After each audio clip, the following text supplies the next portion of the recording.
জামাতের ভাই বন্ধুরা অপেক্ষা করছিলেন এই বিষয়ে একটা বক্তব্য আসবেই। এবার আমি তো নিয়েই আসলাম, ঝাঁপায় পড়েন আপনারা। আপনাদের নেতা বলছে গোপন রাখতে হবে, গোপন রাখতে হবে ভারতের সঙ্গে গোপন মিটিং বিষয়ে।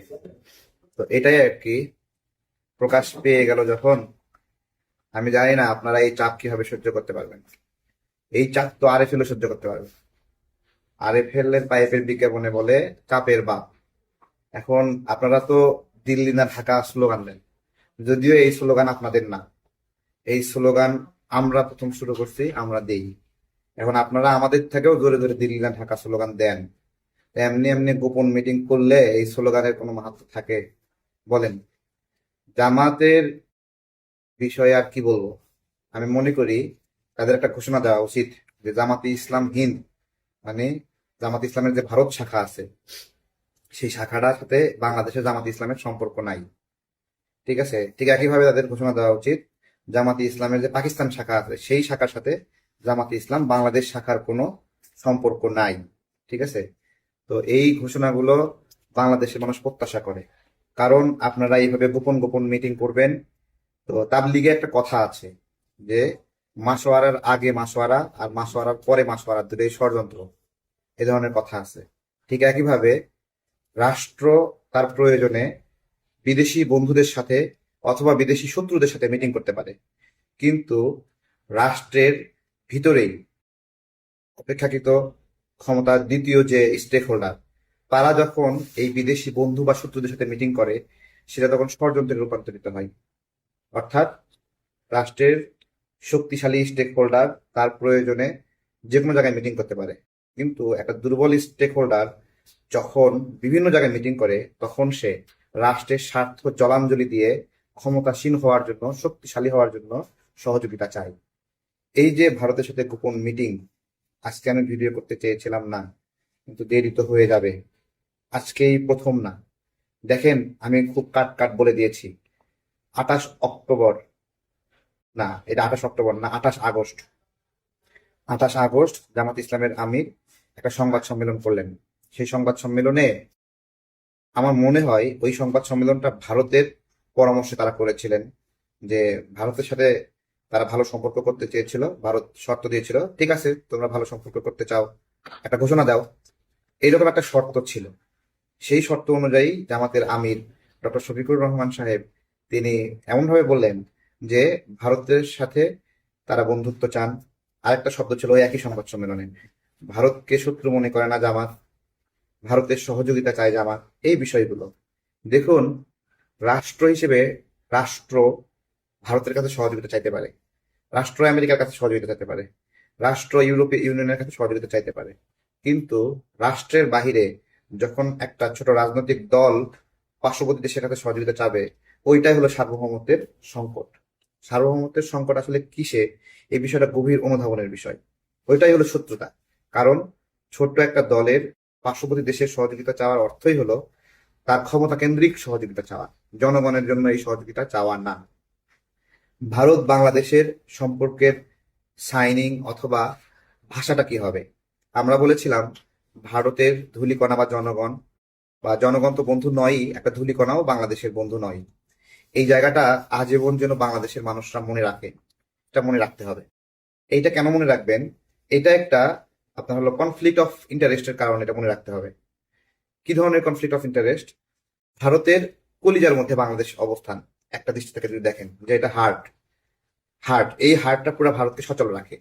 ভারতের অর্থনীতি সচল থাকে, ভারতের কূটনীতি, ভারতের রাজনীতি এবং ভারতের আঞ্চলিক স্থিতিশীলতা বাংলাদেশের কারণে অস্থির হয় অথবা স্থির থাকে। এই জন্য বাংলাদেশ হলো ভারতের হার্ট। আবার যদি অন্যভাবে বলেন, তাহলে আমরা বলতে হবে যে বাংলাদেশকে 3 দিক থেকে ঘিরায় রাখছে হলো ভারত। ঠিক আছে। এই যে দুটা ভাষা, এই দুটা ভাষার তাৎপর্য আমাদেরকে বুঝতে হবে। এই বোঝার উপরে অনেকগুলো নির্ভরশীলতা আছে, যে আপনি ভারতের প্রতি কি আচরণ করবেন, ভারত আপনার প্রতি কি আচরণ করবে। আমি স্পষ্ট করে বলি, আপনার পার্বত্য অঞ্চলে ভারত সমস্যা করে, ভাই আপনার যদি একটা রিভার্স পলিসি না থাকে, তাহলে এই সমস্যা করার প্রবণতা বেড়ে যাবে। দেখেন না যে বিভিন্ন সন্ত্রাসী গোষ্ঠী এখানে হামলা করে ভারতে পালিয়ে যায় বা আশ্রয় দেয়। তাহলে রাষ্ট্র হিসেবে আপনাকেও সেম পলিসি নিতে হবে, যে ভারতের যারা স্বাধীনতাকামী তারাও ওখানে কিছু একটা করলে বাংলাদেশে আশ্রয় নিতে পারবে, বা এখানে বাংলাদেশ সরকার তাদের বিরক্ত করবে না অন্তত, অথবা বাংলাদেশকে ব্যবহার করতে পারবে না তাদের বিরুদ্ধে। বিভিন্ন ধরনের পলিসি হতে পারে। রাষ্ট্র হিসেবে রাষ্ট্র কি পলিসি নেবে, এটা সমন্বিত একটা রাজনৈতিক সিদ্ধান্ত, আঞ্চলিক, ভৌগোলিক অথবা আপনার উপমহাদেশীয় রাজনীতির একটা অংশ।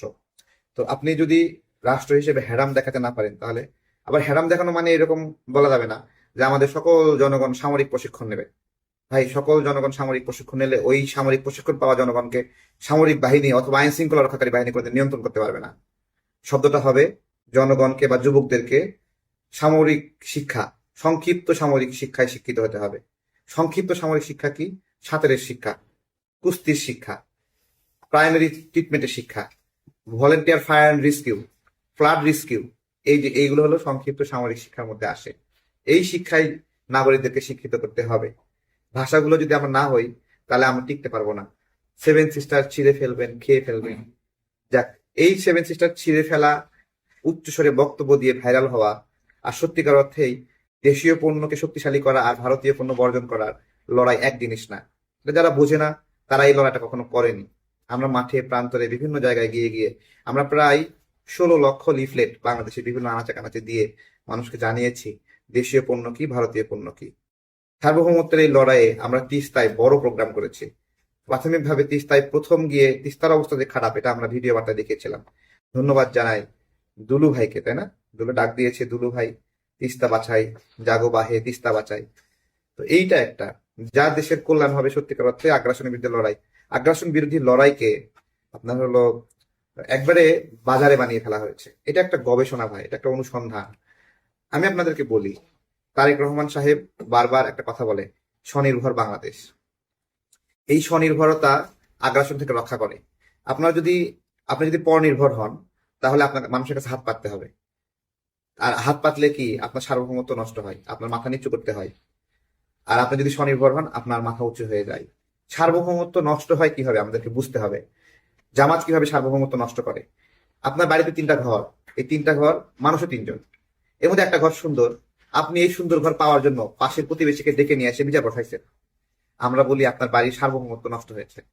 ঠিক একইভাবে জামাত যে স্টাইলে ভারত অথবা অপরাপর দেশগুলো সহযোগিতা চায় ক্ষমতা পাওয়ার জন্য, এটাকেই বলে হলো সার্বভৌমত্বের সংকট। তো যাই হোক, ছোট্ট একটা গোপন খবর নিয়ে বক্তব্যটা শুরু করেছিলাম, অনেকগুলো কথা বলে ফেলেছি। ভালো থাকবেন। জামাতকে বলবো বাংলাদেশপন্থী হতে হবে। এত বেশি বিদেশির সাথে লুকাই লুকাই মিটিং করা যাবে না। যদি এটা মনে করেন যে বিদেশিরা আপনাদের বিদেশি বাপরা ক্ষমতায় বসাই দেবে, তাহলে হবে না। আপনারা বেগম জিয়া থেকে শিখবেন, শিখার শেষ নাই। ডক্টর শফিকুর রহমান একটা বাম সংগঠন থেকে এসেছেন, এসে জামাতকে বাম বানানোর চেষ্টা করছেন, জামাতকে সেকুলার বানানোর চেষ্টা করছেন। আবার হলো তাদের নেতাকর্মীরা জান্নাত জাহান্নামও বিক্রি করে। এই একটা পরিচয়ের সংকটে জামাত এখন অবস্থান করছে। তাদের নেতা বানাতে চায় বাম, আর আর হলো কর্মীরা বলে যে জান্নাত জান্নাত জাহান্নাম এইরকম বলে। তা আমি আবার কি বলি উল্টোটা, আমি বলি জান্নাত এবং জাহান্নাম দুনিয়াতে দেখানোর সক্ষমতা আছে শুধুমাত্র জল্লাদের, দজ্জালের দজ্জালের। হ্যাঁ? দজ্জাল এসে বলবে এই যে তোমার জান্নাত, এই যে তোমার জাহান্নাম, তুমি কোনটাতে যাবা, এটা বলবে, দজ্জাল বলবে। তো তো আমার কথা হলো, জামাত সেই দজ্জালের ক্ষমতা পেয়ে গেল না? দজ্জালের মতো বলতেছে আপনারা জান্নাতে যাবেন না জাহান্নামে যাবেন, বাইচ্ছা নেন, বাইচ্ছা নেন, খুঁজচালন। ঠিক আছে? তো এই আর কি। তো ভারতের সাথে না শুধু গোপন মিটিং এসব করা যাবে না, ক্ষমতার জন্য যারা গোপন মিটিং করছেন করা যাবে না। কোটা আন্দোলনের মধ্যেও আমি যখন এটাকে সমন্বয় করেছিলাম, বারবার ইউরোপীয় ইউনিয়ন, FIDS বিভিন্ন সংগঠন এসে যোগাযোগ করে। আপনি কোন এই বিদেশি সংগঠনগুলো ভালোর জন্য যোগাযোগ করে, আমাদের একটা ইন্টারেস্ট আছে। তো এইটাই একটা, এগুলো যদি আমরা না বুঝি, ভরসা রাখতে হবে দেশের উপরে, দেশবাসীর উপরে, যেটা বিএনপি রাখে, জাতীয়তাবাদী শক্তি রাখে। তারা কোনো বিদেশি শক্তি গুনায় ধরে না। জামাত যেভাবে বিদেশিদের কাছে মাথা নত করে, দেখবেন বিএনপি এগুলোর পাত্তাই দেয় না, ধুর, এরকম একটা ভাব। তো এগুলো যদি দেখে, এবং এই জন্য কিন্তু দেখেন জামাতকে সবকিছু করতে হয় কৃত্রিম ভাবে। ঢাকার ভিতরে তারা কি করতেছে, ভোটার নিয়ে আসতেছে বাহির থেকে, ভোটার ট্রান্সফার করতেছে কৃত্রিম ভাবে। হ্যাঁ, তারপরে সোশ্যাল মিডিয়ায় হাইপ তৈরি করতে হবে, কিভাবে করবে, কৃত্রিম ভাবে, ফেক আইডি, ফেক পেজ খুলে ফেলে করতেছে। এটাই একটা বিষয় যে ওরা যেহেতু কৃত্রিম ভাবে দায়িত্ব নিচ্ছে এগুলো করার, সেহেতু জনগণ আর ওদের পক্ষে, জনগণ মনে করবে যে আসেই তো ওদের বট বাহিনী, যে আমাদের সমর্থকরাও এই কাজ আর করবে না, ওদের পক্ষে কথা বলবে না, যে আমাদের বট তো আছে, আমাদের কাজ করে দেবে। আর যাদের যাদের এরকম বট বাহিনী নাই, জনগণ মনে করবে কি জানেন, যে বট বাহিনীগুলো এরকম নোংরামি করতেছে, আমরা তাদের হয়ে একটু কিছু কথা বলি। এটা কিন্তু হয়েছে। বিএনপি কিন্তু জামাতের বটকে সামাল দেওয়ার জন্য আলাদা বট খুলে নাই। ঠিক আছে, আমরাও কিন্তু জামাতকে সামাল দেওয়ার জন্য আলাদা বট বাহিনী খুলি নাই। বা আমরা একটা ফেসবুকে পোস্ট করলে সেখানে গ্রুপ করে 20 জন 30 জন মিলে দেয়, হামলে কমেন্ট করে কাউন্টার দিই না কখনো। আরে এগুলো জামাতের পাগল ছাগল বলছে, তো আর কি করে না করে, এগুলো তো কোনো অস্তিত্বই নাই। এগুলো তো ফেক আইডি, ভিয়েতনামি বট, চাইনিজ বট, ইন্ডিয়ান বট, পাকিস্তানি বট, কত ধরনের বট আছে। তো এই আর কি, সেই জায়গা থেকে যখন যখন জনগণ দেখে যে জামাতের বটের বিরুদ্ধে কোনো মানে আলাদা হলো প্রশিক্ষিত গ্রুপ নাই, তখন জনগণ নিজেকেই এই বট বাহিনীর বিরুদ্ধে লড়াইয়ের জন্য সঁপে দেয়। এটাই একটা প্রাপ্তি, যে আমাদের বট বাহিনী করতে হয় না, বট খুলতে হয় না। ঠিক আছে, আপনারা কৃত্রিম ভাবে জান্নাত জাহান্নাম বেচতে পারেন, আপনারা কৃত্রিম ভাবে অনেক কিছু করতে পারেন। জামাতের বিষয়গুলো বুঝতে হবে গভীর ভাবে। দেখেন, ওদের ভোট বানানোর জন্য ওরা বিভিন্ন জায়গা থেকে ভোটার ঢাকায় নিয়ে আসছে, তার মানে ওদের একটা অর্থনৈতিক প্ল্যানিং আছে।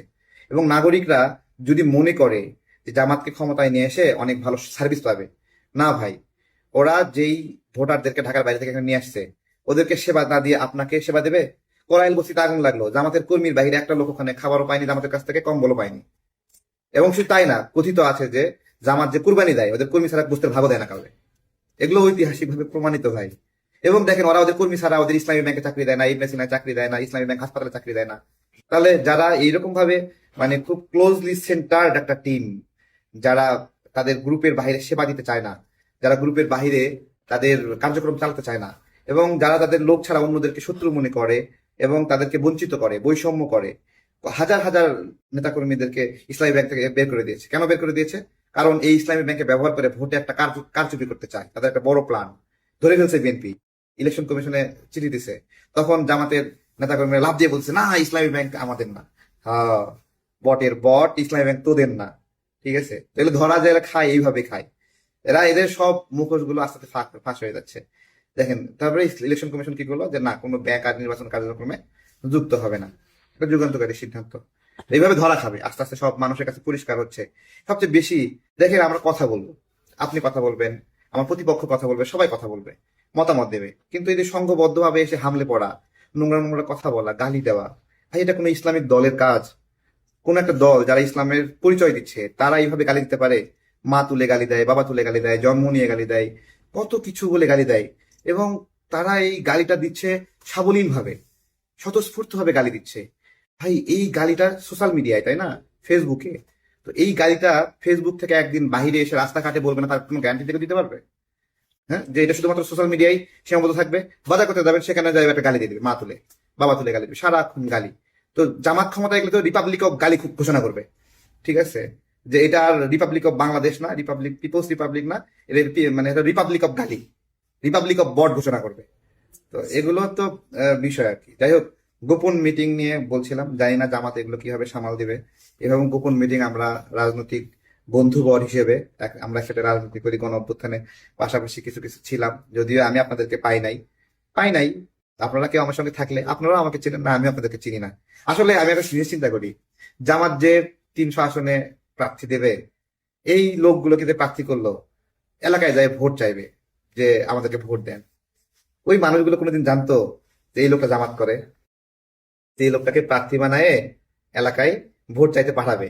অথবা প্রার্থী না, জামাতের টিম করে ভোট চাইতে যাচ্ছে, তো ভোট চাইতে যাচ্ছে, হঠাৎ করে একটা লোককে দেখতেছে যে কি দাঁড়িয়ে পাল্লায় ভোট চাচ্ছে, এলাকাবাসী জিজ্ঞাসা করবে না, বাবা তুমি কবে থেকে জামাত করো, আগে তো কোনোদিন দেখি নাই?